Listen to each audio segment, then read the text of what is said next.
Is it the end of the world? Yes, it is the end of the world. And it's also the beginning of a brand new, solid, juggalo world for us all to enjoy. We'll never What's that? die alone. What's going on? What's up? Howdy. Howdy, loudy, getting live. Yes, sir. This is Deck One Dealt. My name is Kyle, a.k.a. Keezy, if you want. This is my Common name. law, y'all. Yes. How you doing, man? Pretty good. Yeah, what's new? Man, we getting a meltdown now, which I'm pretty happy about. A lot of snow. Now Yeah. it's a lot of mud and goop. Yes. But I'm kind of glad it's warming up a little bit. It's a wintry goop right now. Yeah, it's like, what, 40? So, yeah. That's warm for us right now. Yeah, it feels like it's fucking like 70. Yeah. After, like, single digits and just snow up to your fucking knees for like 3 weeks. Now we're getting a meltdown. It's feeling pretty good. And we're talking about fucking weather. We're talking about weather. Yeah, of course. Of course. We're talking about weather, man. That's what we do on Old Guy Juggalo podcast. Oh, now. God, juggalos. Sorry, my daughter, while I was up there, she asked me to unblock this. And if I don't, she's going to fucking spam me during the show. So let me unblock this. There we go. All right. So this week we will be discussing Wizard of the Hood, which is, I mean, honestly, one of the fucking best Juggalo albums of all time, right? Yeah, we as you can see, we still have the blue background because we're still in the, the Wraith era. It's raining diamonds. The Diamonds raining era. So, we're going to stick with that. And, man, one of my favorite eras. Really, I mean, it really is. We talked about it, last episode with the Wraith. And Man, last episode we had a good old time revisiting the Wraith. The Yeah. Wraith is so fucking good, bro. it really is. I mean, it's great. Why? And, How's it that good? well, I mean, do you want to pull up the last episode? We could start watching that. We could just watch it and comment on Yeah, it. let's do a commentary on our Wraith episode. But last episode we did talk about the Wraith.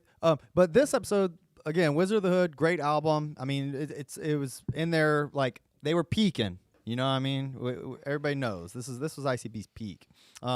Before we get into that, though, we're going to touch on. We've watched some of the podcasts that they've been doing, the Patreon shows. And what's the new? It's the same dude. It's the same Sons of Midnight dude that's uploading them, but it's a different. Yeah. He has a different name. I can't remember it. I won't put him on blast, but Yeah, he uses like funny names, but yeah, it's all on fucking YouTube though. Nevertheless, I've been kind of like mesmerized by when it's just him talking like in front of his computer and stuff, and he starts like typing. I get like ASMR from it. really. Yeah, he starts typing, and I start like nodding off, like, man, this is real relaxing. And then he just starts talking about like, the pods, like, yeah, and they did this, and I finally got this, and this was that, and it's just like he's so nonchalant about everything, like he's paying this money, but he doesn't care. He's just doing it because he thinks it's his job. Yeah, right. It's so funny. That's hilarious. I get a similar vibe. I haven't watched a lot of his himself videos, but I have seen a couple of them, so I get what you mean. Yeah. He seems pretty cool. Like, I would hang out with him. He has a video. I know he has a video of him like unboxing the fucking Halloween box or Yeah, some all the shit that came in. So Yeah. shout out to you, bro. Like, you're holding it down, man. You're killing it for the Juggalo world. I mean, Yeah, that's man. like some true Juggalo shit. What he's doing. Yeah. You know what I mean? I don't know why you decided to make this your job, but thanks, because it makes our job easier. Yeah, bro. You're really helping us out. We owe you a solid, man. Yeah, man. All right, but we watched some of that shit. So we want to discuss some of it. You told me first to watch the Zen of Love, which I did watch that because you said Jay was pretty fucking cracked out and weird on it. I made some notes on it. Yeah, we did.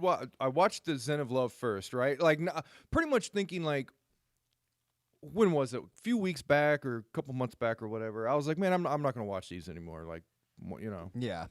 I don't really like them that much. Yeah, they were good, and not to mention they keep doing these like themed ones, like the Zen of Love or the fucking I don't know, the scary shit. They keep they keep doing stuff like that instead of just talking about ICP, which is really what we're here for. Yeah. But they finally, not finally, but they did this time around. Well, there's like all of them, there's a gem in there every now and then, right? Yes, of course. So, and then I started thinking, I'm like, oh, I'm not really watching these because they're getting pulled, or I probably would be watching them just out of boredom, right? Mm-hmm. So, old dude, he comes to the rescue. He starts putting them back online with a different YouTube channel. I'm like, oh, okay, cool. Yeah. Let me watch this. Sit down, watch Zen of Love, and I thought it was better than the first one I saw. Okay. I did like this part 2, I guess, better. So Okay. but yeah, Jay, I never watched the first Zen of Love. I didn't even fuck with it because I don't care about seeing them talking about like fucking and stuff. Like it seemed like silly. Honestly, Yeah. I just didn't. I was like, I don't have time for that. It's a little goofy. They have that they have some woman on there who's really fucking nice. Like, Yeah. She's super nice. She's like really, too nice. Yeah, too nice. She's really fucking pretty. Natalie the Ring Girl is her name. Is that who she? Just a ring girl? I guess That's her name, Yeah. Natalie the Ring Girl. I guess they've known her for years and years and years. But I found it funny, like they're like so fucking like blatantly like sexist and shit in front of her, like Yeah. saying like these fucking bitches fucking these hoes, like they're talking about, Constantly, like- Shaggy doesn't refer to a girl or a woman or a female. It's constantly just bitches. which I mean I get it, like and all honesty, Yeah. like it's just this day and age, like it's almost like weird hearing somebody like talk like that. It's in front of like Yeah. a woman, especially like she's not like some trashy skank that's there. She's No, like no, yeah, like she's great. nice, polite, like cool chick that's just like chilling there, and they're like, I mean, I thank them for keeping it real. Like, Yeah, they don't give a fuck. Yeah, but- I don't fucking care. I don't give a fuck. You can call bitches. You could call me a fucking piece of shit honky crap. I don't give a fuck. Call me whatever you want. Like, I don't get offended by words, right? I'm not gonna lie. I still say bitch. I don't Yeah. fucking care.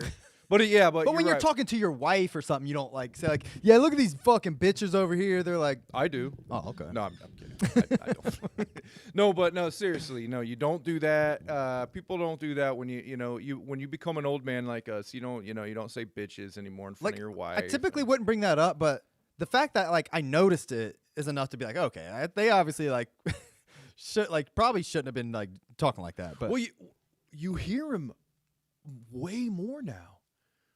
Back in the day, Yeah. you didn't hear ICP constantly. You Yeah. heard him in their music, and then some interviews here and there, and then at the gathering yeah, during a seminar. That's all you fucking heard. And then most of the shit you heard from ICP was written online. You would hear the weekly freaklies and the fucking website and stuff. So now we're hearing them constantly, like unfiltered, unchecked, like yeah. no holds barred, like. So while it's And great, Shaggy's the same. He's never not said know what I'm saying. yeah, he says it every other sentence, I think. But they so that was the first thing that kind of I noticed. Like that was like, this is like weird, like why is she even there? Like I get they They wanted have to have a girl there. they even like during the commercial break they must have been having conversations with her because they were like, oh, you're gonna answer this question first because you haven't been talking. Like okay, like and then Jay cuts her off. yeah, and then like, You ain't saying shit. Let me take this. He starts like yelling at her. Yeah. He apologized. Like I think it was when they thought the camera stopped rolling. He was like, "I'm sorry, I just had to say something because you weren't saying shit." Like she's like, no, it's cool. Like she's super fucking like she gets it. Yeah, right? yeah. She's like, She doesn't hold it against him she's at like, all. I'm with I'm with the insane clown posse. Yeah. If I, you know what I mean? You can't bitch. If you're sitting with the insane clown posse, don't expect like proper grammar. Of course. I made notes about it. I said, I have a comment that says the whole reason you asked this question is so you could tell that story. Jay must have said that to Jumpsteady or something. Yeah. I can't remember what the story was or why I made that note. They but- all blame each other for that shit. Like they'll all say that shit like that. Like Jay says it, and then Shaggy or Jay will tell a story, and Shaggy will be like, "Oh, you just shut up. You just wanted to tell that story." Yeah. And they all say that shit to each other. That's pretty funny. Yeah. I do have. It says Jay to Rob must be nice regarding just asking a girl out. I think Jumpsteady was talking about how like he just went up and asked a girl out or some shit, and I think the reason I made that note is from what I recall. It's been like a week. I apologize, but I made that note because he was just like, must be nice. Jay? To Jump Steady, when Jump Steady was talking about how like he's like, yeah, I just went up and just asked her. Like I just asked her out. He's like, must be nice. Must be nice. I think I do remember that. I do. I also have a note that says Jay told her to eat her butt the day after when he's answering. Oh, he was asking what to do about my pregnant wife. He's like, eat her butt. Oh my god, the day man. after.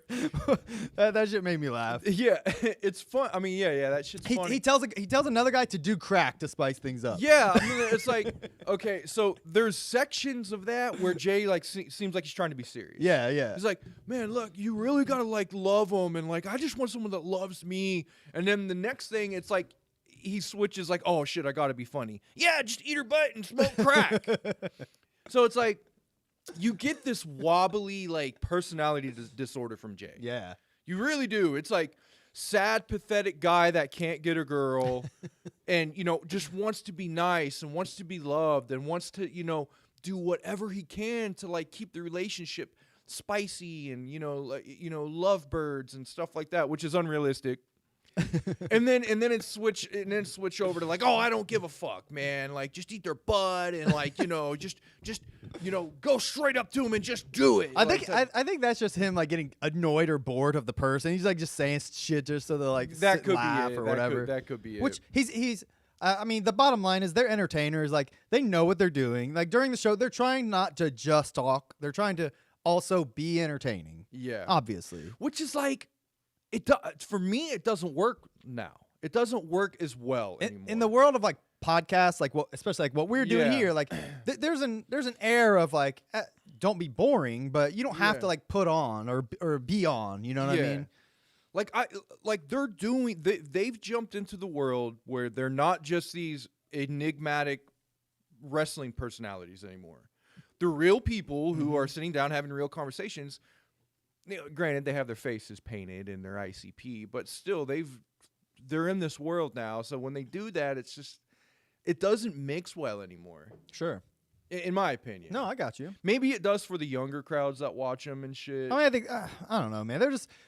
They're trying to, for the most part, I think they're trying to be funny and goofy, and like sometimes it comes off awkward, sometimes it actually is funny, and like you just don't know unless you throw shit at the wall. And, there is a shit ton of awkward moments, man. Oh my god, there's so many cringe awkward moments, and it's not turning me off to go, man, fuck these. I'm not watching ICP anymore, but it definitely makes me go, oh, yeah, man. Pause. Let me hold on for a second. Oh, I'll tell you. Okay, it's gone. Okay, start. Yeah. I'll tell you the funniest part about the Zen of Love to me was when they were talking about the dude fucking the pizza. Oh my god, dude! They kept bringing it up too, and that actually made me laugh. That bit was funny, but I think one reason why is the guy that guy talked about. He said it was Big Will from Flint. Big Will, okay. Big Will is a Juggalo celebrity. Like he's big with like the CPN crowd. And okay, stuff. It's a real person. He's a real. I person. thought the dude was just like making it up to like talk about himself and be funny. He's a real person, real promoter, and everybody gives him shit and makes fun of him. That's so funny. That guy just called in. I think that's what it was. That's hilarious. Yeah, that guy just called in just to make fun of because he knew probably Big Will was gonna watch that. Yeah. He's like, man, I'm gonna get fucking calling up. So now they're all saying, Big Will fucks pizzas, and like that guy's got to like turn it on and see it. That made me laugh. It was just trolling Big Will. I think that's what it was. That's great. I love that. Yeah, that part was funny. Well, Jay, it was funny too. Jay was just in a bathrobe like that entire episode. Yeah. It's funny when he does that shit. When he's just classic. He had Jay, big ass slip, or he had big socks on. Yeah, he's like, I'm naked under here. Like when he's like classic Jay, that's funny. But yeah, I know, man. Then he starts to get sappy though. Here's the thing though. He's Jay, and you're like, oh yeah, funny Jay, and then he gets down and he's like, oh, sappy. Do you think that's just him like trying to appeal to girls to like get fucked or something? I think it's everything. I think Jay is really lonely. Yeah, I really do truly believe that he's lonely. He's probably a lot to deal with, bro. Like, yeah, he's a lot to deal with because of his ego and shit he's like got that. actual mental instabilities and shit. You know, he's not the best looking man that a woman could ask for. What he did say that somebody told him he was the hottest guy he's ever. Hottest guy, and then he fucked it up. He said, like, "I will fuck you now." What? No, that's not what. That's not what I said. His logic was sound though. He was like, I'm thinking like if I go up to Beyonce and say like you're the hottest woman I've ever seen, like the number one thing I'd want her to say is let's fuck, right? And like that was his logic, which is sound, but I don't know. you don't know how a chick thinks, right? I mean, Anyways. it sound logic for an insane clown. Yeah, I guess so. All right, but nevertheless, I'm sorry I cut you off. Whatever you're talking. about. No, you're fine. The biggest thing I have about the Zen of Love is just Jay goes on these monologues of how lonely he is, his view of what love and relationships are, which are completely unrealistic. And I do get his logic. He wants it to be fresh. He wants it to stay young and to stay hot and beautiful for his whole life. It's like, dude, you're a 50-year-old clown that's overweight. You know what I mean? That it's not ever going to be that way, especially with what you expect that you are going to get. Like, but then again, having lived a rock star life, his standards are probably higher, and he's used to banging like actual hot chicks and stuff. So he's got like a skewed perception of what he actually can do. But the thing is, like he'll always be able to bang hot chicks just for being fucking Violent J. You know I don't what even think he can anymore. Really? I think that's his problem. Think so? He uses the excuse, oh, I don't want to bang hot chicks anymore because they just want Violent J and they don't want Joe. That's his like excuse. Sure. But I think he can't even get hot chicks anymore. I think if he was still able to get hot chicks, he wouldn't care. Maybe you might be right. I mean, he's 48 years old, bro. Yeah. Now I'm sure he can get some decent, like he can get some 5, 6, 7s. Damn, bro. No problem. But he doesn't want. His problem is he doesn't want anybody that wants to fuck Jay, like Violent J. He wants women to just want him. He doesn't want to feel like that. They just got to get that out of the way, right? And shit. You know, which you do. You can't blame him for that. Like, no. That's fine. Yeah, right? I don't blame him for that at all. I just blame him for his unrealistic view and vision of a relationship, of a lifelong relationship with someone. I see. And then he says, and then he brings up, man, I was in Australia and this chick met me and I fucked her and took her to the hotel, and then I laid on the ground and I was like, man, I did it. And then I got the call that my wife was having my kid. Yeah. It's like, wow. Like, Yeah. Okay. So that's why you don't have a fucking woman. Yeah, bro. I noticed that too. That was an interesting because he just flip flops a lot. He thinks in his mind that I'm a rock star, so I should have a woman that doesn't care if I cheat. Yes. It's like that's not going to happen, But bro. you know what's interesting is like Shaggy's also the other half of the Insane Clown Posse, and he's not nothing like that. He's married, like Exactly. seems faithful. I don't know, and but he doesn't even want to do anything. he said he has 5 fucking kids, and like he just like does his thing. You know, you could tell he's a true grounded person. yeah. Like so, the point I'm making is they've lived the same lifestyle like over these past 30 years, and Jay is one way and Shaggy's another, which goes to show you can't blame it all on the rock and roll lifestyle. No, right? Exactly. There's so many rock and rollers and celebrities that don't let the shit go to their head. Yeah. I mean, Jay's just one of many, you know. The Zen of Love, while it was weird, like I can't even recommend anyone watch it. It's pointless. But I think the required watching is that where they talk about the Joker's cards. What do they call that? Jam. Welcome to the jam. Welcome jam. Analysis of a jam session. Yeah, something like that. Man, that shit is awesome. Yeah, that's truly the gem in this. So I think everything I've seen so far, that's probably one of the best gems. If you're a juggalo, you need to watch that. Whatever the fuck it's called. Welcome to the jam or whatever. But they what they've done is they went through all 6 Joker's cards. They each picked a song or two that they wanted to like just kind of talk about at length, and they talk for a few minutes about the album and the songs themselves. But it's really fascinating because it's just you could tell that they don't go down that memory lane that often. No, they don't. You know, so hearing them kind of try to remember this shit, you could tell like it's sparking in their brain too. Like, oh yeah, remember? Yeah. Oh yeah. Yeah. So those moments, like they're capturing those moments, which are like, I mean, I'm eating that shit up. You know what I mean? Yeah, as I was watching that, I was like, like I said, I was texting you. I was like, man, this shit is like blowing my mind. Yeah. That's one thing they do really fucking good is when they go back and into their catalog and talk about that shit, that's fascinating. Yeah. Like, and that might be just because I'm into music, I love music, and I love them, and I love the combination of how they did it, why they did. I'm sure there's jugglers out there that don't care that much about that. Sure. But you know what? I love hearing them say, like, when they're listening to the song, like, God damn, that song is so fucking good, or that's a great song. Like, I love hearing them say that about their own songs, you know, like, it's like humbling, you know? Like, not only that, but like hearing the little, like, tidbits of info and like, we've all heard like the Isham Carnival of Carnix thing, but like, you know, that shit's so fucking funny and it's weird. Just funny when they talk about it, like, like, what? Oh, why, and they said why does it say Carnage? What do you mean? That's what you gave me. No, it was supposed to say Carnage.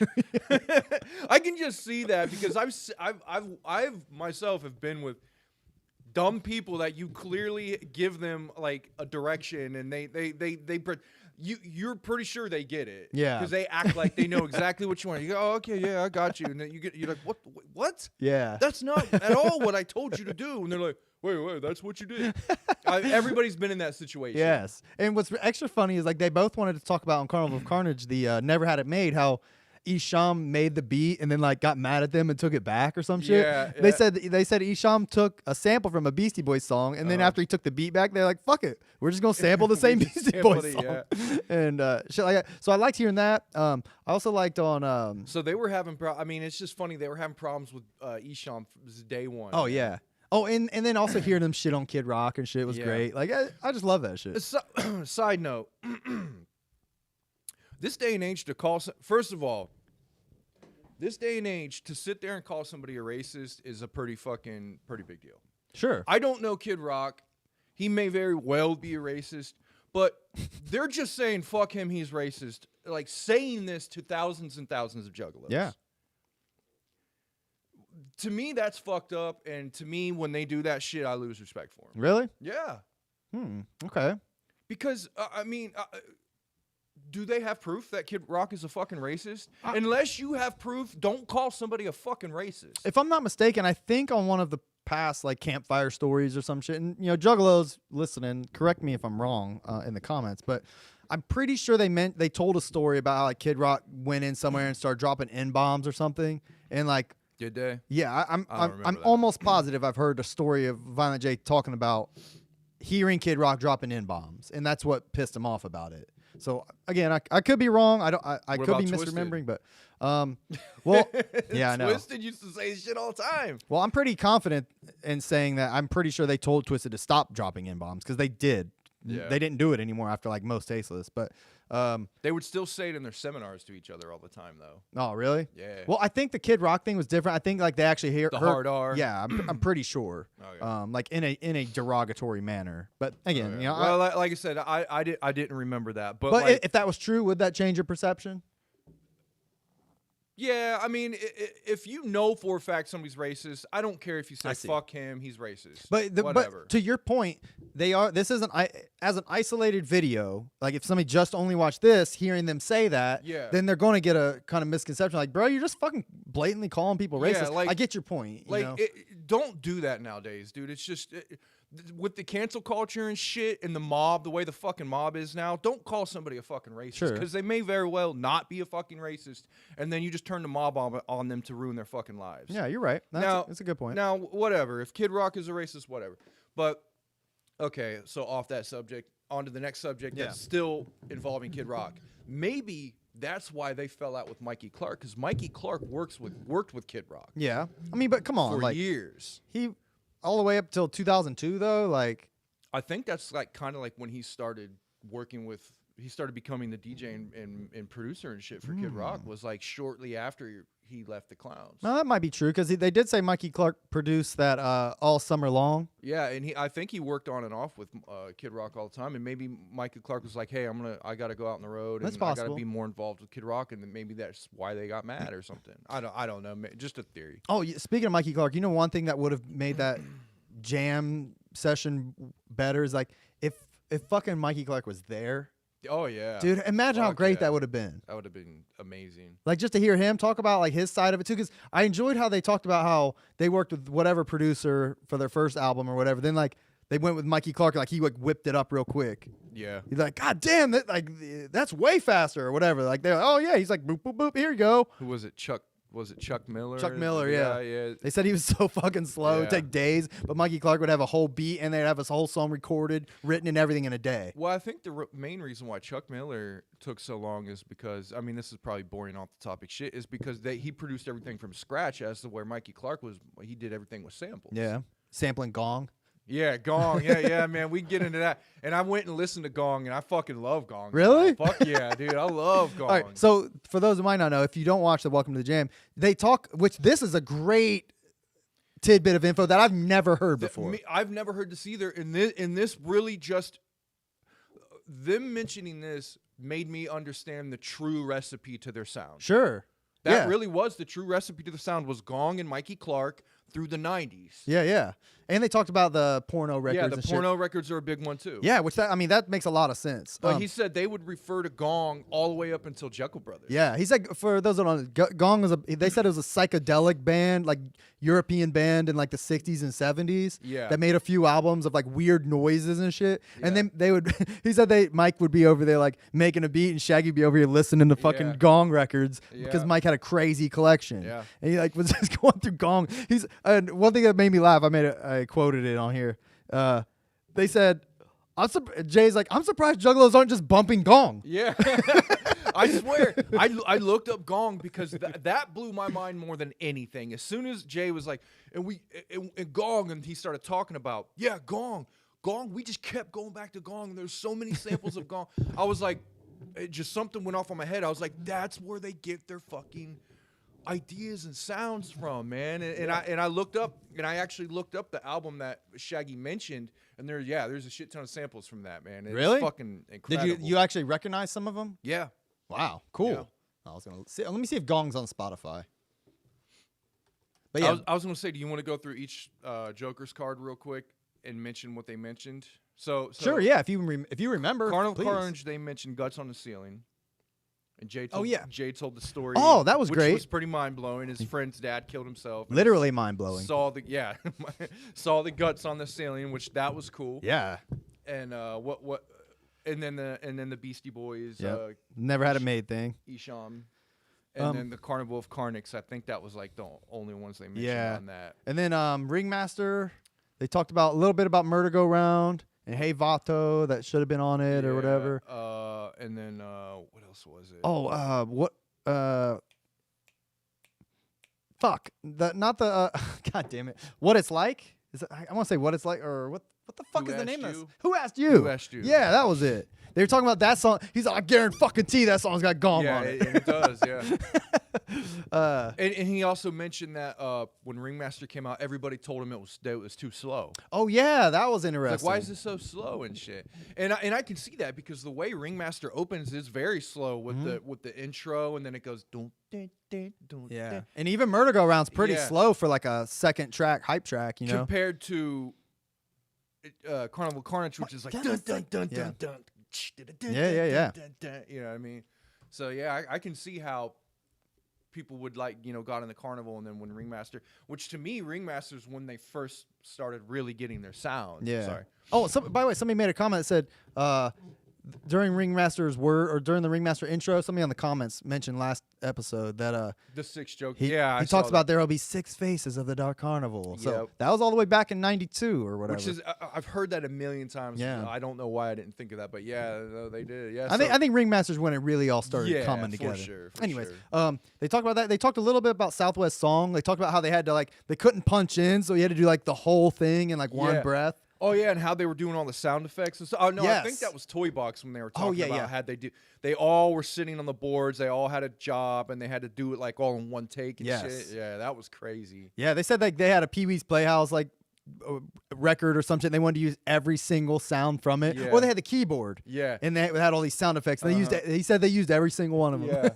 Yeah. In Toy Box, man, they said that it took didn't he say like 4 weeks or some shit to do Toy Box? Probably. Which it was interesting that they both kind of picked on that song too, like to be the one to talk about. That is an incredible song. Yeah, it is. I mean, the way it's constructed and the written, I mean, it's a fucking amazing. They song. sound great. The production's incredible. The sound effects are crazy. He said he would. Jay said he would lose his voice like every session. Yeah. Because he was screaming the entire time. That's all they really talked about on Joe. They did talk a little bit about their relationship with Jive and like the record labels and shit, which I thought was interesting too. Like they went into the before it was called Riddle Box, it was called the Joker's Gallery. yes, it was supposed to be an EP. I think Shaggy went into what was it? The Telltale Heart song. What is it called? Oh, Evil Eye. Evil Eye. He said that's like one of his favorite songs. Yeah, which that that was surprising to me. Yeah. I mean, I love that song. I think Yeah, it's great. me too. But They didn't go into like 12 or chicken hunting or anything. yeah, they which touched on Dead Body Man a little bit. touched on Dead Body Man and how it got radio plays. So.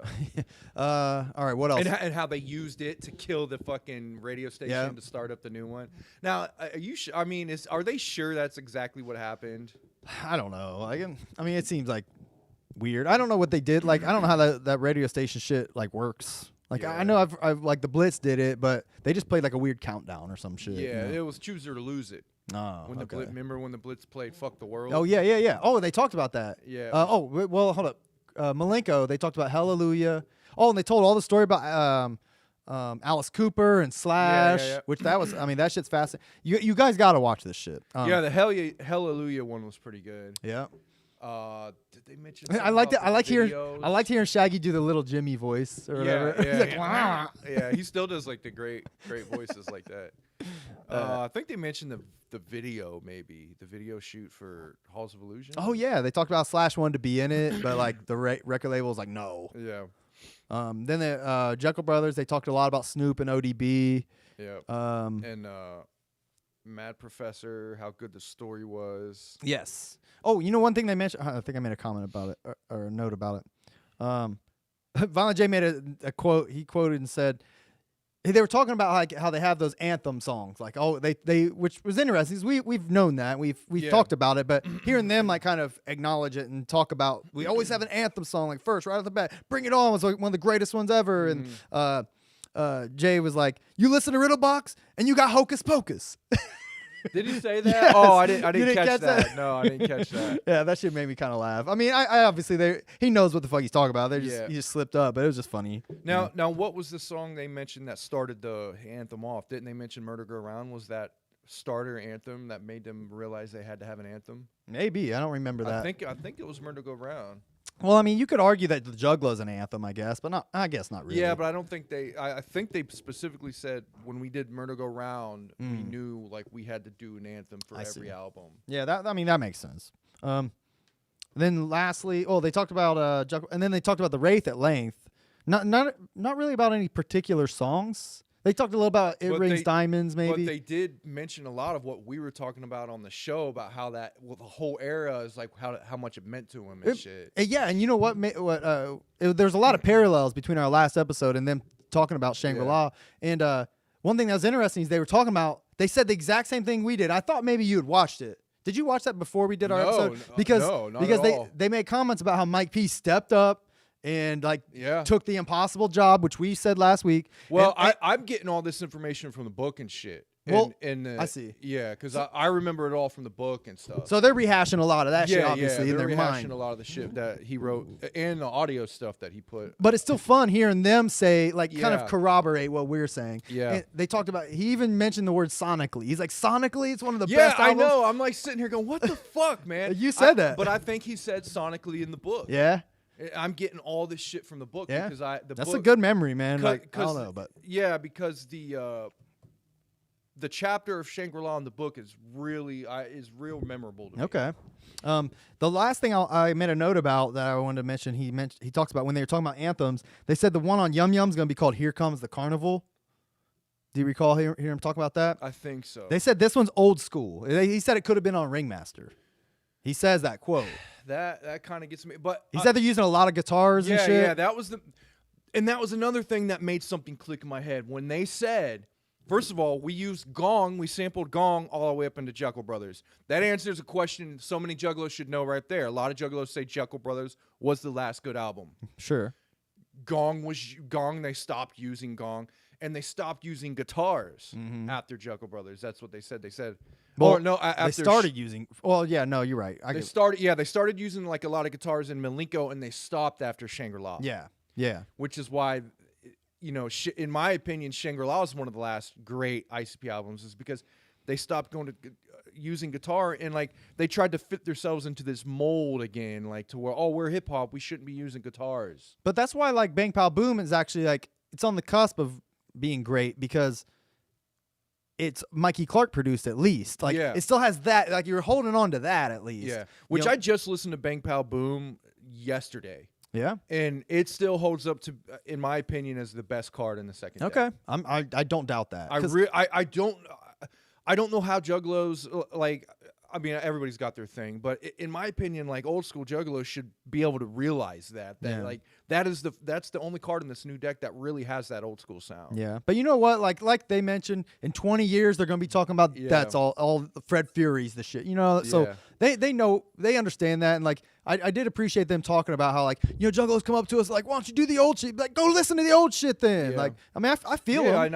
I don't give a fuck if I want them to experiment and do weird shit. Keep doing the shit you want because I'll never stop listening to the old shit. Yeah. Or I mean, I'll always check out their new shit too. I'm just I like Fred Fury, man. I ain't gonna lie. Fred Fury, to me, it didn't sound old school at all. Yeah. There was a couple songs on there where you got hints of it. Sure. Go back and watch our Fred Fury review. We go into depth on that, but I still like that album. Sure. That album stood out, and that album, like, they hit the right notes on that album. I feel you. Like for their new for them experimenting with new shit, like they actually made it work really well with that album. Yeah, I agree. Bang Pow Boom is them just recreating what they did in the past. Not as good, but close. Yeah, you're right. Very close. One thing that's different, I think too. I think Death Pop might have had some Mikey Clark, but I know Marvel. I think Death Pop was Mikey Clark produced because they had the second album that it would come with. One of them was a Mikey Clark like remix album or some shit. And I remember that album was really good. Yeah, it was. Death Pop's really good too. It gets shit on, but we'll get into those albums. But I think Death Pop is really produced. I think the main lacking of Death Pop was like just the storytelling and rapping and shit. I remember listening to Death Pop and feeling like underwhelmed. But I'm sure if I went back and listened, I'd be like, oh yeah, this is all right. I think Death Pop, Bang Pow Boom and Death Pop, they really have a Mikey Clark ICP sound. Okay. Maybe it's the rapping and the underwhelming stories and shit and the wickedness. Yeah. Because those are real poppy fun albums. Sure. That might be why it gets shit on. But for me, those are the albums I like. I feel you. I mean, again, we'll get into this, but there's some gems on both Marvelous Missing Links I genuinely, personally really like. I think you could make one really good album out of the two Missing Link albums. But I'll really have to go back when we do Missing Link. I'll deep dive into that, but I haven't. I don't think I've ever deep dived into that album. Okay, I think you'll find something to appreciate. I'm sure. Moving on. Was there anything else you want to talk about? The Welcome to the Jam exam? No, that's what it's called. Welcome to the Jam exam. Old school juggalos who are into the old, the music and stuff. Watch that. It's great shit. Oh, the other thing we wanted to talk about, lastly, about the fucking whatever they're calling the House Party Peep Show. Yeah, what the hell are they calling it now? It's been something different every time, so I can't keep up. Yeah, I can't either. But I didn't watch it, but you watched the Gong Show, and you had a lot of opinions. Not all of it. Not all of the Gong Show. I've skimmed through some of it. I watched the end of part 3. I've watched like some of the middle of part 2. Dude, it's so cringe, man. No offense to the juggalos that participated and shit. I'm not hating on that. The main thing I'm hating on is the production of the entire event and how you can visibly see Jay is mad about it. And he's making it extremely awkward for everybody. I mean, I would feel awkward if I was there. He's constantly screaming, like, to the point he's losing his voice and you can't even understand what he's saying. Look at Shaggy. Shaggy I don't remember that. Shaggy legit looked mad right there. But yeah, man, go back and watch the end of part 3. I don't know what's up with Jay, but he made it extremely cringy to watch, man. Yeah, I started it and I watched the dude shred on guitar, which that guy was badass. Yeah. He fucking schooled it. But I turned it off after that because they started talking to him and I literally Look at couldn't his hear. face. Look at Jay's face. He looks mad. I literally couldn't hear a word they were saying. You can see he is mad. They're like announcing the winners or some shit. Look at Jay.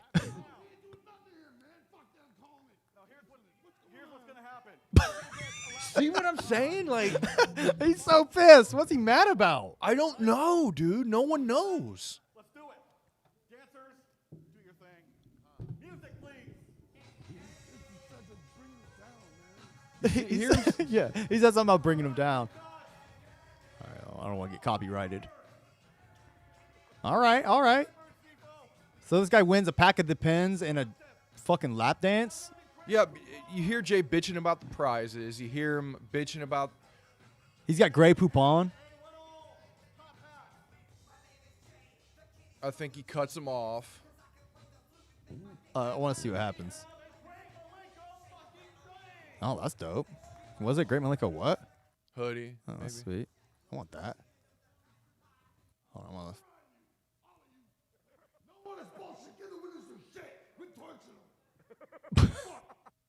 I was trying to rewind it. Okay, it looks like he's mad that the participants aren't getting cool shit. Oh, okay.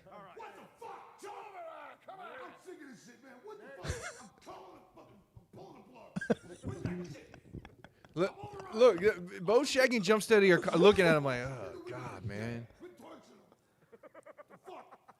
All right, Zetro, thank you. All right.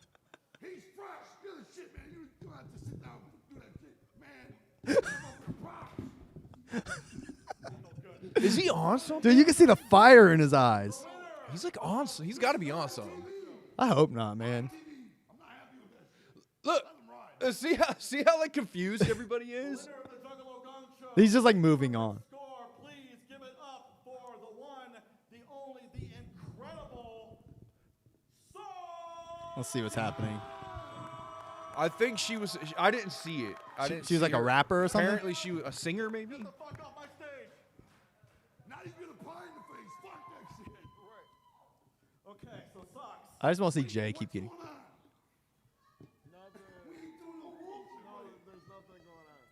Did you hear? There's nothing going on, Jay. Shocking? Look, she's scared. You're not as shocked as I am. So, all right. So, let's go through the. Oh, he starts bitching about the prizes. All right, let's see. It says first place. He's got a box.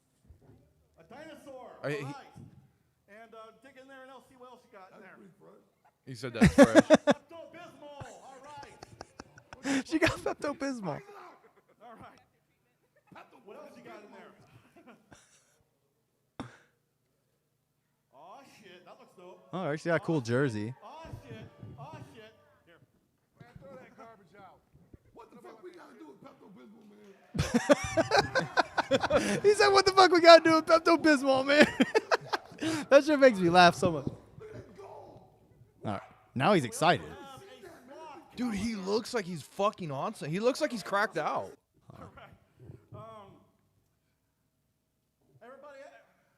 That guy's all nervous. He doesn't want to get yelled at by Jay. You gonna cry? You gonna cry, Chuck? Huh? Choking. Oh, Christ. Go ahead, cry. Okay. I mean, Jay's laughing there. Look, He's awestruck by your talent. That's the first place winner. So, jump steady. Are we supposed to get everybody back up on stage now? No, you're supposed to go to the Mean Bean Dancing Machine, man. Right. why isn't Jumpstay just hosting? You know? I don't know. Because they're judges. They're supposed to be. They wanted to do a talent show like America's Got Talent. Yeah. And Jay in his head wants this to be on TV. He said that. He says that in the first part one. He's like, Juggalo, wouldn't it be great if we get this on TV, Juggalos? Wouldn't it be great? And like, he's like got it. He's got this like, fuck. he's got this thing in his head that he wants it to be on TV and shit. And it's just like, dude, it's not gonna happen. Man. Yeah. Shit, you gotta come to the studio and give us a hook. Give us All right, whatever. Anyways, he's Paulie Walnuts. Thanks. I don't know, man. Like Jay, you watched that and like you were put off by Jay's antics. I don't think it's antics. I think Jay is like legitimately okay. Here's the thing with these podcasts: Jay doesn't get filled in on what's going on.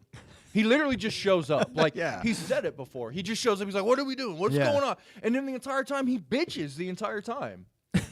Like you can hear, like he pulls back and shit, but you can always hear little comments and shit. He's like bitching because he doesn't know what's going on. He doesn't know how low quality. He just wants to show up and it go without a fucking hitch. Go without a hitch. He thinks it's supposed to be these big. He wants it to be these big, great productions that he can like show off to like his celebrity friends or some shit. Like, look, this could be on TV with the Juggalos. It's like, no, dude, these are shitty like podcasts. Horrible sound. Horrible last minute shit. Like it's just I don't know. I think he's it's just more of his unrealistic like visions of what he thinks they're doing. Yeah, I feel you. And yes, it turns me off because it's like, dude, like I remember when Jay didn't give a fuck. Right. When like he would be funny doing that type of shit, but it would be because he didn't care. Sure. I feel you. No, I got you. You know what I'm saying? Like Stranglemania or the old JC, like they didn't care. I think you're right. Goofy and dumpy this shit was. I don't know what like he's expecting. Like, why make fun of it? Don't get mad though. You know, yeah, like he doesn't. But he's changed now. He doesn't want to make fun of his shit anymore. He wants it to be like fucking amazing and like it's like. I mean, I can understand too. Like the flip side is like you're trying to set something cool up. You're charging Juggalos $66 fucking a month to watch this shit. You want there to be some production value, especially like he might be putting like quite a bit of money up for shit like this. Don't get me wrong, he's making it back, but you know what I mean? So I can understand that kind of aspect. Like, bro, I paid money so this would go right.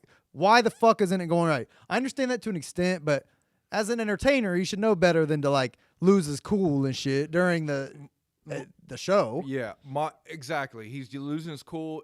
He's not saying ICP need to be professional. Wicked clowns need to be professional, but they need to have a consistent like outlook on what an expectation for this shit, right? Right. And not make people feel awkward while they're there. Sure. Like that's really annoying. Like it's I never felt awkward at ICP events. No. Like I would never expect ICP to make you feel awkward. They would say some random shit and everybody would laugh. But now like people are looking like what's Jay going to say now? Like, what's he going to get mad about? Like, right? And then, so that's annoying. But my theory is I think Jay's unraveling because of this. Because of what? These pods. Oh, really? I think Jay has, throughout the past few months of these podcasts, he's been slowly unraveling what he thinks his team can do. Oh. And he's seen that they can't throw together this shit with his to live up to his expectations. And he's unraveling it, meaning that all his expectations of his own label and his team, that they're not what he thinks they are. I mean, there might be some of that, man. You might be honest. I don't know. I think it's all weighing in on him. Maybe. And then having the actual real Juggalos there in front of him too. He wants them to have a good time. He is having a lot more interaction with Juggalos than he's probably ever had. Yeah, exactly. He wants them to have a good time. He wants them to think that this is like really great. Yeah, sure. And that they're part of this big, great thing. But in his mind, he's starting to see realistically that these are just stupid podcasts that like not that many people really care about. Yeah. But I think in his mind, he thinks like he wants it on TV. He said it. I mean, for what it's worth, he thinks they're TV quality. For what it's worth, giving your first place person some fucking Pepto-Bismol, that's kind of infuriating. Yeah. I mean, if they just gave the jersey, she'd have been happy. Yeah, because he don't know the prizes. They don't. Yeah. He doesn't like. He's not informed on any of this shit. They're literally handing it out of like a box that has like Sharpie on the side as his first place and shit. Yeah. So he just shows up, sits down, and is like, "All right, what are we doing?" Oh, okay. What? Pepto-Bismol? What? So I can see why he's getting mad, but it's like, dude, you don't know what the fuck's going on. Yeah. Yeah, you might be right. I don't know. That's my theory. All right. It makes it hard for me to watch. Like, I ain't paying for it. Nah. I mean, we're doing it the true old school Juggalo way, bro. Yeah. Don't pay for shit. All right. The last thing before we get into the album, let's quickly touch on opinions of Yum Yum's lore. If you have anything to say, here, I'll bring up the track listing so you can talk about it. Since that came out last week, it's a 8-track album. I guess leading up to Yum Yums. My first gripe right off the bat. Like, what's up with the cover? It's just a foil looking like mirror of Yum Yum, but Why even put Yum Yum on it at all? that's what I'm curious about because I thought the seeds at the bottom is this one of the seeds? I don't know. I don't know I'm either. confused on this shit. So I don't know if this is a seed, and if it is a seed, why isn't it like one of the seeds' faces? I don't think it's a seed. So this is just like maybe like an intro album, It's like the sideshow to the whole of Yum Yum. maybe. And then the Yum Yum, and then the seeds are like all together as Maybe. like the whole experience. And this is just the in between sideshow. I could see this being even like they're like maybe the album couldn't come out on Christmas. Jay's pissed about that.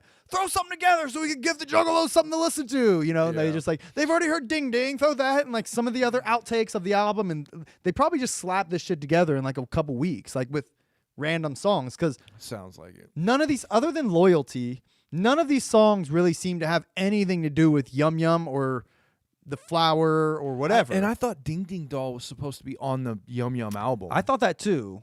But maybe they're just like, fuck it, Juggalos have been hearing this song for a while. Let's just throw it out there for them. Yeah. I could see them doing that. That's what I thought. I was like, yeah,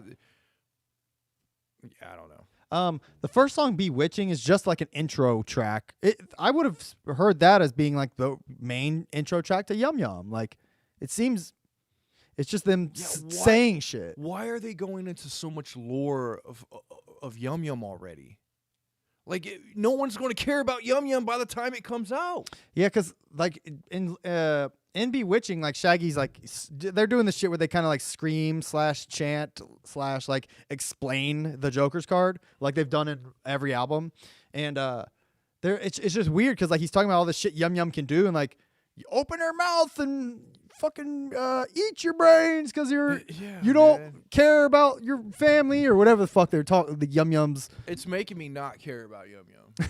I'm just Really? gonna be real with it, dude. So what'd you think though about the songs themselves? Like Loyalty, did you like that? Like, I'm gonna be real with you. I gave it one listen to all the way through while I was like cleaning the house, and I barely remember any of it. yeah, None of it stuck. I've only listened to it once. Everybody's like, well, you got to give it, with ICP CDs, everybody's like, you got to give it more than one listen. But in my opinion, that's how I know it's not that good. nothing jumped out at you. When I listened to when I listened to Fred all the way through, there was a shit ton of stuff that jumped out at me and stuck with me. Sure. This nothing did, man. Like literally nothing. I mean, there's nothing that jumped out at me, honestly. Like my first time around, I've listened to it like 3 times now. Like one time where I really was trying to like really pay attention to all the lyrics, instead of just passively playing it. But Loyalty is an okay song. It's just like meh. But Afraid of Life, I think, is actually pretty good. Like that's the song with the Alien Ant Farm.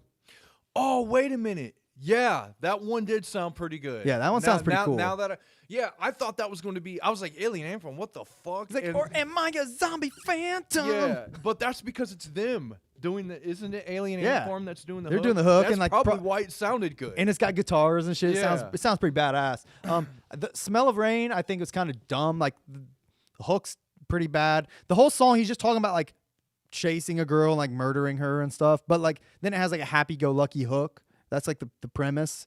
Yeah, I love the smell of the rain. It's like now that you're talking about it, I remember that one, and I didn't like it at all. it's just kind of forgettable. I don't like Ding Ding Doll. Well, I will tell you this: the first few times I've heard Ding Ding Dong, I thought it was just like fine. I was like, I don't hate it, but I don't love it. It's honestly, I think, the best song on this album, and that's saying a lot. But Yeah. I listened to the lyrics for the first time, like really like paid attention. The story on Ding Ding Dong is actually pretty tight. Like it's well done. But you have to pay attention to it so close. Yeah. Like I remember when ICP could tell a story, and like it was so easy to follow. Sure. I have problems following the stories now. Like to me, I have to, like if I have to sit there and like listen so closely, like what's he saying? Yeah. Like that's not the point of ICP to me. Like there's no like typically on like first listen there'll be like random lyrics or verses that like stick out as being like unique or like especially dope or whatever. Like certain things will pop out at you, even if you don't remember the story all the way through. This doesn't have much of that. Like, there's really, especially like "Smell of Rain," not a single like lyric. At some point, Shaggy talks about like chopping off titties and eating them or something. Like, and that's kind of funny, but I get your point. Is what I'm trying to say. But "Ding Ding Doll" doesn't really have a lot of standout lyrics, but the story as a whole is actually pretty dope. I genuinely like it.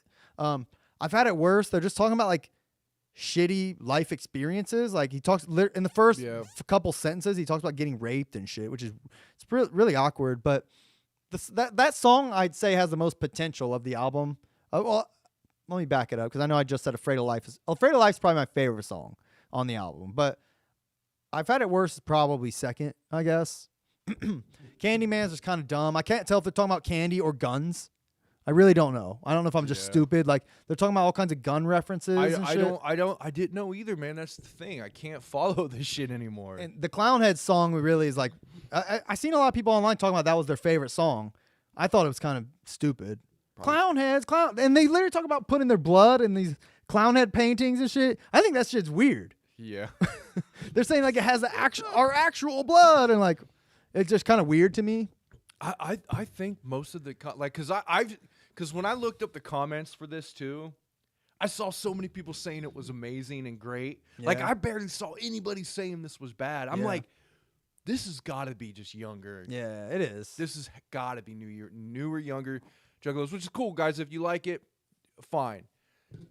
But we're giving the other actual real, like, from an old schooler. It's a good perspective to have, like, the comparison. Like, considering we grew up with some shit, and it's not just nostalgia. Yeah. It really is like it's based on, like, how much you could tell they're trying. Yeah. And in my opinion, I didn't feel like they were trying in this at all. Yeah, and I think "Ding Ding Doll" they did try on, and that's what scares me. Even the production on "Ding Ding Dong's pretty good, like "Ding Ding Doll." Yeah. But yeah, I think this is my thing. I don't think they found a great middle ground. I think they think they're trying, but they're not. And then when they really do try, it sounds forced and it doesn't come out right. Sure, I feel you. Now, again, I'm not judging this on the actual Joker's card. I'm not going to judge this by the Joker's card because Fred was great. Yeah. Fred was a good card. What about Flip the Rat though? Flip the Rat was pretty good too. Okay. Flip the Rat was pretty Flip good the Rat too. was way better than this. Yeah. Oh yeah. Yeah. If this is like if we're comparing shit, I think this would be like the Flip the Rat to the Yum Yum's lore, maybe, or Yum Yum. So if they save all their energy and what they're really trying to do and their best, which, whatever, if that's what they do, that's what they do for the Joker's card. Okay. So I'm not going to Joker's card could come out and it could be amazing and I could be like, man, what the fuck was that lore shit about? Let's just assume this is a throwaway of like random songs they wanted to put out there. That's what I'm thinking. I'm scared that this was some of the shit they wanted to put on the actual Joker's card, and they were like, they got scared and said, fuck it, let's just put this out and then we'll go back to the drawing board. Maybe. That's what I'm thinking was at least part of why they didn't release it. Maybe. I mean, you might be right. It seems likely. I think they got enough feedback back here, letting their family and friends hear the shit that they got enough feedback. Even if people aren't real with them, they can see. Sure. You can kind of tell, right? But I mean, if Juggalos in the comments that you were reading represent the Juggalos as a whole, like, they're just gonna assume this was the shit. You know what I mean? Yeah. I don't know, man. I can't. I don't know what to say about it. I mean, and even I heard them talking about it on that Jam Exam. They said, like, if we make a song, like, we think it's good. Like, they made that pretty apparent. So yeah, but they could just be. I think there's a lot of tricking yourself and like delusion in that. Sure. As a musician and an artist, maybe it's just like I'm so good at this shit that I can just throw out anything and it's gonna be as good as all the other stuff I spent a lot of time on. When you're an artist and it becomes your job, like, there's a lot of building yourself up and there's a lot of like delusional thinking in that shit. Maybe. To where like you're not outside of yourself so you can't see it, but I know sometimes when I don't try and I draw something up, it looks amazing. I'm like, wow, I didn't even try. Yeah, sure. And then there's some times when I really try and I'm like, dude, this shit sucks. Yeah. But I have to put it out because it's probably it's probably similar. Yeah. Just with any art or creating, man. Like, not everything's gonna be a gem, and like you can only do so much. Like, you can sit here and try all day, and like you still might end up with Yum Yum's lore. You know?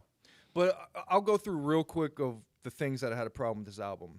Nothing's memorable to me. The Alien Ant Farm was the only thing that was memorable to me. Jay's voice really, I think his cadence and his pronunciation now and his vocabulary is like shot. Oh, okay. I like on this album. Like it sounded like he had marbles in his mouth. I don't know if that's because of his teeth. I guess he got teeth fixed or whatever a few years back, but his voice is really weird the way he's rapping. I don't know. It didn't jive. I haven't noticed that. The beats, most of the beats I'm not feeling. I just don't think they fit his style. They fit ICP's style, in my opinion. There was a couple of them on there. But yeah, that was basically it, man. It just sounded rushed.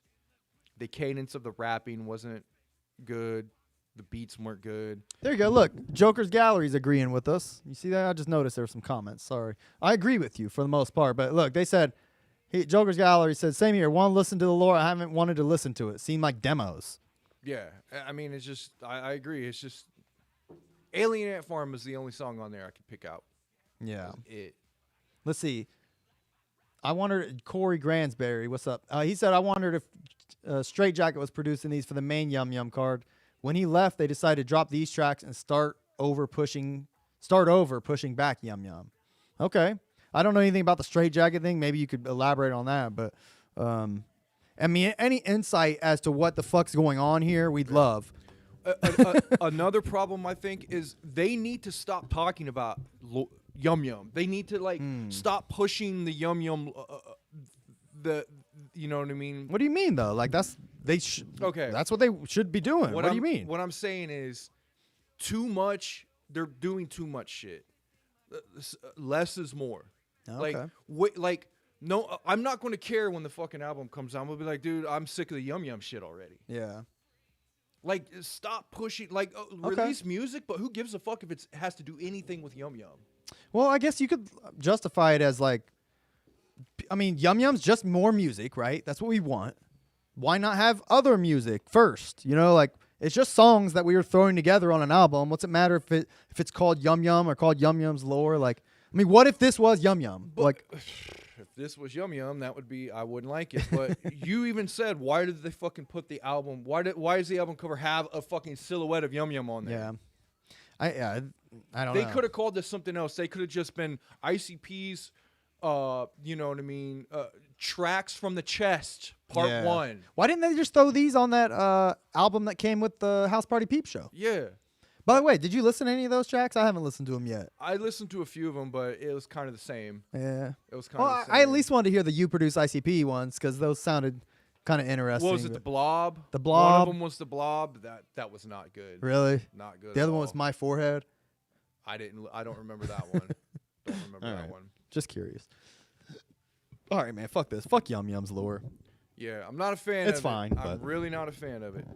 We're gonna assume it's B-sides and just we still have faith in ICP. It's just, you know, Yeah, I'm not going to judge this on the album. we keep it real. That's our thing, man. We're just trying to keep it real. Now, the contrast is let's just dive right into Wizard of the Hood. How about that? You have anything else to mention? Yeah, let's do it. We've been rambling on long enough. All right. Let's get Rambling on about dumb shit. yeah. Let's get into the meat and bones. Let's get into some good shit. Wizard of the Hood. Now, when this album came out, it was released at this year's gathering, right? The 2003 gathering, yes. Oh man, man, that was such a good fucking time, dude.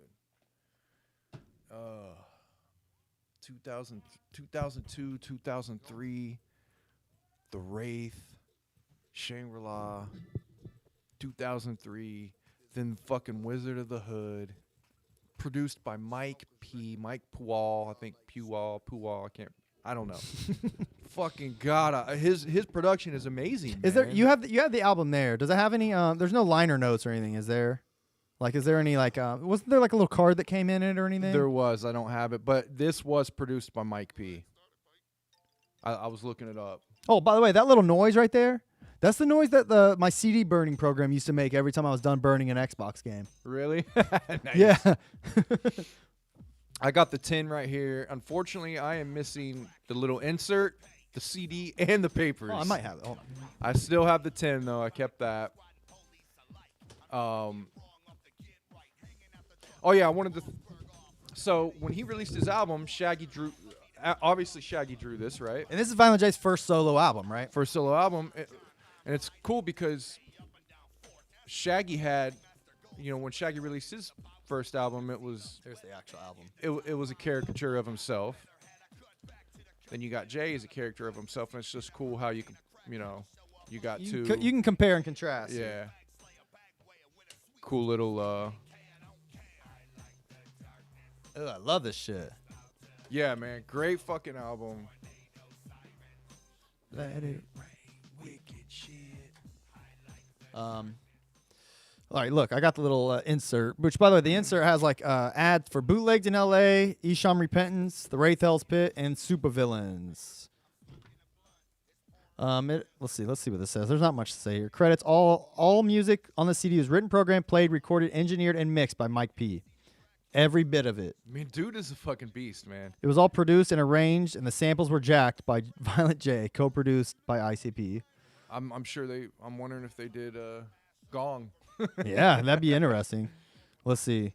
But yeah, the 2003 Gathering, man, was when that released. You still got the puzzle. Hell piece. yeah. Fuck yeah, bro. Fucking cool little, actually pretty thick, durable piece of metal. You got the program. I got the program, and I remember Now, this is the best Gathering, right? my favorite Gathering of all time, man. And I remember this chick right here in the cover. And even, you remember her? Oh, yeah. Yeah. Oh, fuck, I didn't even realize that was her. That's Claire. Yeah. Oh, hell yeah. I got a picture of you with Claire. Yeah, I remember, man. I think it was the 2002 Gathering, man. I followed her around, and she didn't want to have nothing to do with me, but she was still really fucking nice, and like, you know what I mean, gave me a little bit to, think, she gave some. She didn't give me nothing. I'm not saying that, but she was nice as hell. She flirted with you back. Yeah, I was following her around. She was nice as hell, flirted with me back. But she didn't want to have nothing to do with me in other than that. But man, she was so fucking cute, dude. Yeah, she had a fat ass. Oh my god. She did the chocolate syrup shit on her, didn't she? I don't know. But man, that she had some sweet hair that was like in like little like dreadlocks or braids. She was super fucking cute in the face, man. Yeah. I mean, she's just gorgeous, and yeah, her dumper was fucking. I got a picture of you standing next to her ass. Fucking like this. level 10 dumper, man. She was tan and shit, man. Yeah. Oh my god. I don't know where my fucking pictures are. Hold on, they might be up here. But Keep talking. but she was super nice too. That was the cool thing. She was like funny and shit, so she wasn't like, stuck up or anything like that. But yeah, man, I remember following her around. But yeah, and then I think we saw her that year at 2003 too, I believe. Yeah, we saw her a couple of years. Yeah. I remember. Oh yeah, it was Peoria. Yep. Fucking picture. Oh fuck. All right. I did find this. I had another copy of Wizard of the Hood over there, and it had the raps in it. Nice. Violent Joints. I had the silver ones. Violent Joints. So the whole point of Wizard of the Hood is it's like a weed album. Violent J just got into weed. He's smoking weed on the cover. It came with real weed wraps. Yeah. It came in this tin, which was supposed to like represent like a weed tin. You know what I mean? Like that was, or a rolling tray rather. Yeah. So it was all of that. Like it was. I mean, the whole thing was weed themed. He talks about getting stoned the entire time. Homies to smoke with. You know, like Yeah, Homies to Smoke With was it's an anthem for a lot of people. my favorite song on here is Homies to Smoke With. Yeah. Love it, dude. Well, let's backtrack though. You were talking about the Gathering. Did you have anything else you wanted to mention about the Gathering booklet? Just no, not the booklet. I was just I just busted it out because that was the 2003. But great fucking Gathering. But I remember this album came out at that Gathering, and I remember the first time I heard it was actually this song. And it was like just playing from a campsite or some shit. It was this song playing from somebody's campsite out of their car, and I was like, "What the fuck is that?" Yeah. And then I was like, "Is that new Wizard of the Hood shit, man?" And I remember like out there hearing it. I think I got in line and went and got it. Hell yeah. Yeah, I don't remember actually buying it. I'm sure. I mean, I did. Obviously, Yeah, I remember buying it. I was like, "I'm getting the fucking tin." I bought the tin at the Gathering. Hell yeah. And it was awesome, man. And I remember probably I don't know how I listened to the whole album, but I listened to the whole album at the gathering, and it was either with like a Walkman or some shit. Yeah. CD Walkman, or in somebody's car, sitting there. But I really do like this beat in this song. So this Yellow Brick Alleyway. this let's kind of rewind just for a second about with the history of Wizard of the Hood. I guess like it was originally a song on Carnival of Carnage, where it's just Jay pretty much telling the exact same story just in one song. Yeah, but I think it was also before that. I think they had it on. Oh, like Intelligence Violence, maybe. Yeah, that or Basement Cuts. Oh, They yeah. had some Yeah, sort yeah. of like version of it. You're right. I forgot Yeah. about that. And didn't they have, was it? It wasn't on Dog Beats, was it? Was it on Dog Beats? I don't think so. I can't remember. It was on Dog Beats. You had Dog Beats, Life at Risk, Life at Risk. There was 4 tracks, right? Ghetto Zone. Ghetto Zone. Might have been Wizard of the Hood. I don't remember. We'd have to double check that. Something else we can't remember. Does it say it on the fucking disc of Dog Beats? Yeah. Oh yeah, Ghetto Zone, Wizard of the Hood. Wizard Yeah, of the Hood. Okay. I forgot I had it there. It's funny. Yeah. So it has a history with like a lot of their early releases. Yeah, so they then obviously 20 years later or whatever he did this album, which was his first solo. I mean, it's called a solo album, but he only does like 3 songs solo. Yeah. You know, but it makes you wonder though, like how much control he had over the entire like writing process. Like, do you think he like picked the beats and wrote his lyrics and then like kind of like asked everybody to hop on, or do you think it was like a collaborative thing? What do you think? Knowing Jay, it was he probably had a shit ton of control over it, and Yeah. he meticulously went to people and said, he either said, this is what I want you to say Yeah. in this amount of time, or he actually had like, he might have even wrote out like loose lines for him. Sure. Like that would be something I would do. Yeah. Like if I came to you guys or some shit or somebody and I was like, hey, I want this song. It's a detailed story. So I wrote some lines that maybe you could turn into rhymes. Yeah. You know what I mean? Mhm. He might even, maybe not. I'm not going to take it away from Twisted. They're smart and talented enough to actually Maybe- be able to do what he says. I would imagine he probably at least had like an outline of how he wanted each verse Yeah. to go, and like just kind of let them. I'm sure they wrote their own shit, Yeah. you know. But nevertheless, they all kill it. Like, Yeah, because the verses that Monoxide, I really like Monoxide's verses in this, and I think that sounds like him. It doesn't sound like Jay could write. yeah, that. yeah, it would be the shit, big homie, if I could walk with you and talk with you. Like, Yeah. Jay's not writing that, you Yeah, know. yeah. You're right. But the first couple songs, like this album does an amazing job of like, it's a concept album. Starts with telling the story of fucking Wizard of the Hood or Wizard of Oz. You know what I mean? Like, Jay's just in his house, gets swept away, and like, it's. I love how like each song is like a broke down like scene almost. Yeah. You know, like I think the way he did that was incredible. Like, if you're making a concept album, this is like the blueprint. You know? Especially with like a rap album. I mean, and like, there's not many conceptual rap albums that are in story entirely the entire way through. There's not a lot of them. Beginning to end. Like I've never heard another Yeah, I don't one. think I've ever heard one that's all the way through. Like, people make albums where like it has a general theme, and ICP is the king of those. But Yeah. this is the first time they ever sat down and did one like beginning to end, one cohesive story. Each song, like, there's no like bullshit songs that are just like in the vein of. It's literally linear, literally linear is what I'm trying to say. Yeah, man, it's So it's incredible, like what they achieved with this. Like, it's a hip hop like feat, you know. Like it should be kind of studied in that regard. yeah. And I remember when it first came out, I thought this way about it. Like when it first came out, I was like, man, this is fucking an incredible album, dude. Yeah, man. Like they really like knocked it out of the fucking park. Like, and I think it's just amazing. The amazing work of Mike P. Obviously to make, you know, each track has its own individual sound too. It's not like they don't really like blend together.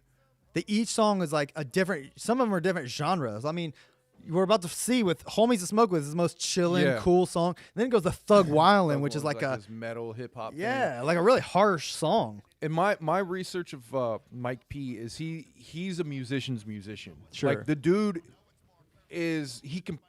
I mean, I don't know. The dude lives in every genre of music. Like, he knows rock, he knows rap, he knows fucking country and bluegrass. He knows like jazz. He knows how to make music in any genre.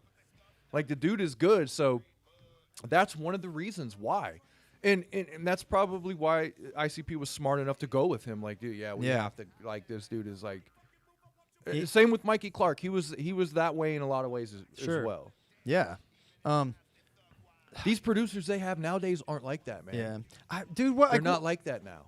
Oh man, like, what would you give for like them to just do like another whole album produced by Mikey, a Joker's card produced by Mike P? I mean, Oh man, I think it would be amazing, but fuck, I don't know. I'd pay $100 for that. dude, we're gonna get Mike P on this bitch and ask him these questions. If anybody's got a hookup for Mike P, hit us up.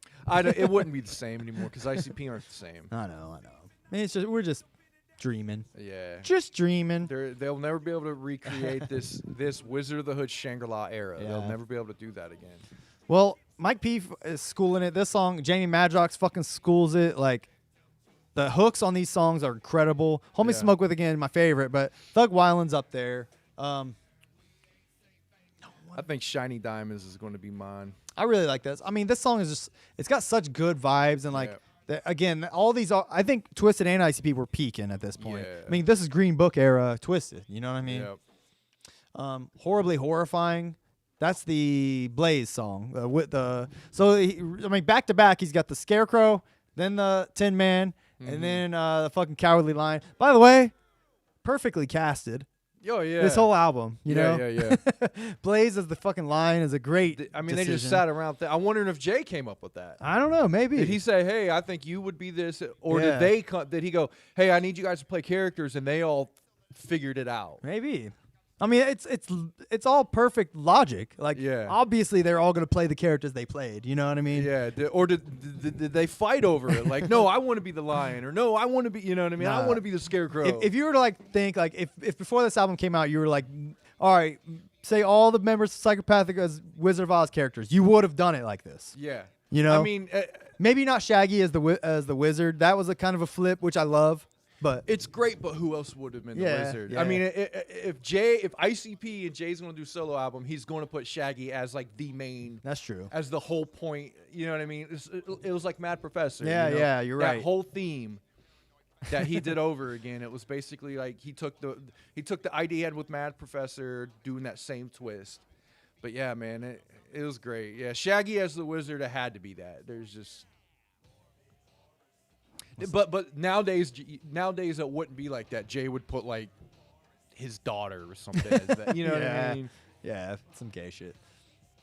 Don't be scared. That shit's so dope. Great. Yeah. Legs Diamond there. All right. What you think? Is this? Oh, you said Shiny Diamond. What you think? I really like what you're thinking about. Like, they had to have a song where they're all just talking about like why they're going to the wizard. Yeah. I mean, they each tell their story in their respective songs, but I love the idea of this song where like all of them get equal time Yeah. to like say like what they're gonna do, and they see Yeah. the wizard. It's awesome. It's a good break too. Yeah. It's like pretty much in the middle of the album, and it's a good break to like get to know everybody. They're telling the story and shit. They all get a chance to flex their little like I'm rapping as this character. You know? As a story, or the way like a script or a book is wrote out. This would be, because it kind of, what would this be like? I don't know. You got the climax, you got the ending. You know what I mean? Like, the way you write stories, this is that certain spot. I don't know what the hell to call it because I don't write like that. Yeah, but I know what you mean. It's like it's like he studied how to write a story to make this album. Yeah, this song especially, like I really love that. Like this song, like when you're contrasting this album to the actual movie, we all know that the characters in Dorothy's Oz are all like actual characters in her real life, like people in her real life. And this song especially makes it clear that it's a similar situation because they're all saying what they're thinking about is like shit their real selves also think about. Yeah. You know, and I like Blaze your dad homie. Who your dad who? Yeah. You know, like I love that shit, dude. Yeah, because they break the fourth wall. Yeah. In this, and like this song is almost like them breaking the fourth. The Yeah. whole song is them breaking the fourth wall and being like who they really are. Finishing off my Migos set. you Yeah, know? yeah. Like they're being who they really Yeah. are. Yeah, I mean, it's Cigarettes, menthol only. I love that shit. I remember when it was so funny when his gimmick was smoking. like that's his gimmick. It's just smoking. His gimmick was smoking. That's so funny. Yeah, you're right. What's your rap gimmick? I'm a smoker. That's it. Chain smoker, man. Menthol, Alright. dude. I mean, but it worked, I guess. His Yeah. name was literally monoxide. Yeah, You know, yeah. what the fuck else do you expect? But I love this. Homie Smoker is my favorite song. This might be my second favorite. But you said Shiny Diamonds was your favorite. Yeah, I like the feeling of shiny diamonds, man. Yeah, this song is. I think this song. If you were to, don't get me wrong, I really love this song. I think it goes great. This song also reminds me of this could have been on Shangri-La. That's what I was gonna say. Is Yeah. like this song is representative more of the era rather Yeah. than the album. Because Yeah. if you were to pick a song that you could take out of the album, it would probably be this one. But it fits so perfectly because Yeah. it's another break where they're just like talking about how great everything is. Yeah. You know, it's just such a happy like. And I think it's got the best hook on the album. Oh, and it's the got the guitar. guitar. Yeah, it sounds like a live band. It's one reason why I love it.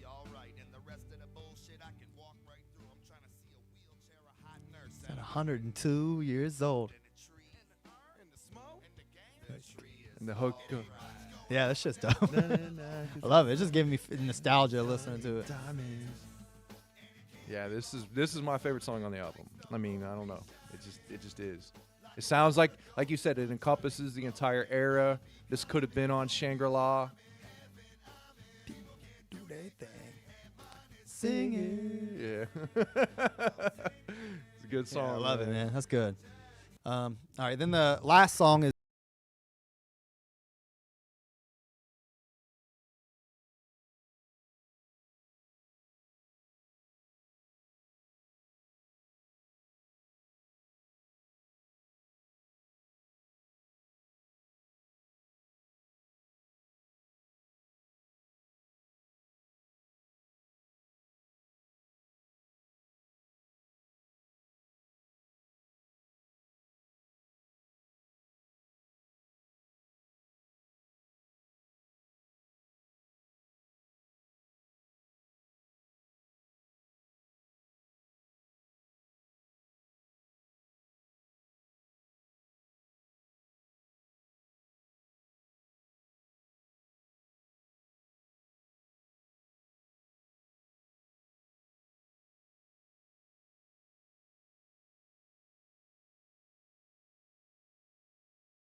But like it's not forced down your throat. But it is like it's a unifying thing throughout every song. Like they're all smoking together and shit. Yeah, They smoke to remember or get their shit back. yeah, it's basically like, hey man, you're getting high and going through this cool story. Yeah, and it's great. Like another contrast to the original movie. They hit every beat, but Shaggy's literally telling them like they're already enough. Yeah. You know, like it's so fucking Yeah. wholesome and great. And they do it with he does it with 2 lines each. Yeah, yeah. The writing is spectacular. with that. That's what I'm saying, man. You can follow it easily. It's Yeah. not all these fucking jumbled up lines that that you overthrow in a song, like how they do now. Yeah. It's just like Jay's constantly throwing in lines. Back then, it was 2 lines, boom, you explained Like everything. You yeah, needed. each line was like precision. Yeah. Like every word. Yeah, I mean, some more is not better. You know. Sure.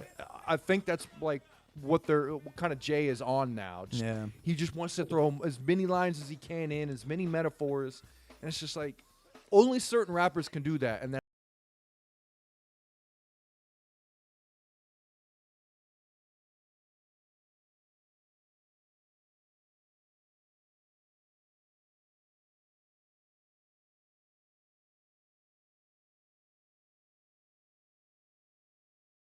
That's exactly how it went down. Liked it. Hope you liked it. Hope And then, you liked it. all right. And just no bullshit. Just here's the end. This is it.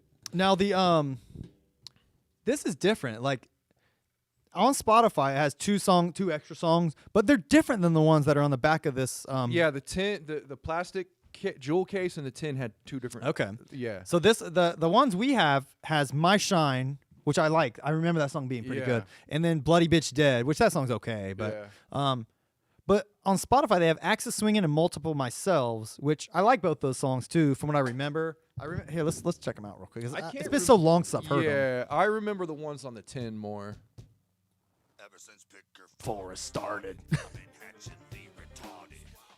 Okay, yeah, This song's cool. I remember it now. Yeah, that sounds really good. Obviously, like Jay did have the intention of making a solo album at some point. And this was just probably some songs he had recorded at the time. But like, see how he's experimenting. And, Yeah. like how he's still on beat with everything. It's still precision writing. It's still simple.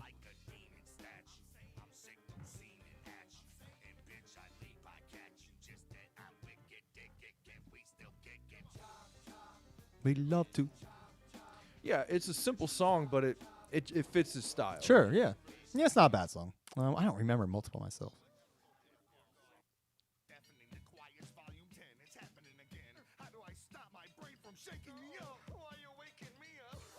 Oh yeah, I remember this song. Yeah. This is kind of a dope idea for a song. Yeah. It has no place on this album, obviously, but it's fun. Like it's Yeah. Jay just doing different voices and like Yeah. personalities and shit. You should have took these two and then these two on the tin, and mash them into a little EP. Yeah, that would have been dope. No, he wanted to give you a reason to buy both albums, Yeah. bro. Of course. All right, nevertheless, fuck that song. All right, man, that's cool. I love it. I love that album. Still holds up. Like, it's such a feat, man. I hope Juggalos love it as much as we do. Like these days, you know, it is like almost 20 fucking years old. I think it's held in a high place, and definitely Juggalos from our era for sure. I mean, Homies to Smoke With is an anthem for a lot of fucking Juggalos in our era. Yeah. And yeah, I think it's held I think it's regarded as one of the best among all age Juggalos. Like that album could come out today and it would be great. You know, like Yeah. it wouldn't sound dated. It doesn't sound like it's 20 fucking years old. Yeah. People like associated stuff like this. Like people know what Wizard of Oz is. Yeah. This is a bright colored album.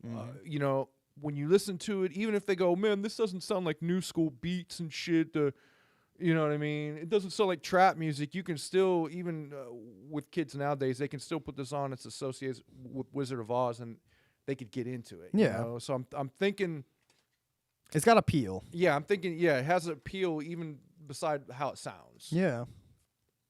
But yeah, man, it's one of my favorite albums in psychopathic history. I think it's top 5. Yeah, for sure. For sure. I love the you know, we just got done talking about the Wraith and then fucking go right into this, man. It's like the pair of albums there is like unmatched, man. It's so good. Now, you know how the original 6, like the accompanying sideshows were almost like part of it all? Yeah. And nowadays it's not really like Sure. that. To me, this was the accompanying sideshow to, you know, Shangri-La. Okay. In between Shangri-La and basically this is the last one. You could look at this as just being a themed like Homies the album too. Yeah, you know. Yeah, this is like the last actual sideshow that belonged with the I deck. see. Yeah, I feel that. And then after this, it's kind of, it doesn't do it anymore. Everything's on its own. Yeah. It's off the track, if you will. Yeah, yeah, it's off the track. Which I was actually listening to the Calm too, and it's not as bad as I remember. Yeah, man. see, it really isn't. It shit ages with time, man. Yeah. It ages like wine. There's, for what it's worth, like I know we'll get to it, but the Calm has what I believe to be probably the worst ICP song ever recorded on it. But there's some gems on it. I will admit, Yeah. and I'm sure I go back and listen to it. And I believe it's produced by Mike P as well. the Calm. Yeah. Okay. So the Calm didn't. I mean, I know we're getting into the weeds here, but once after Hell's Pit, like we didn't know what was happening. To get the Calm was like, it was a real game changer. Like Yeah. it was make or break, and like it was break for a lot of Juggalos. Yeah, so. for sure. For sure. The Calm. Yeah, you're right. Hell's Pit is actually kind of like that too, but I Yeah. think Calm was like the cusp of like that is the shit's different now. Yeah. You know, for real. Shangri-La did it for a lot of people. They were waiting for that end, and it wasn't good, and they were like, okay. Yeah. It did it for I wouldn't say a lot, but it did it for quite a few juggalos. They were like, okay, well, I'm done with ICP now. This Yeah. wasn't what I thought, and I'm done. They Yeah. left. Then you have Well, they got tricked. they got tricked exactly. Then Hell's Pit came out, and that wasn't what a lot of people thought, so they left.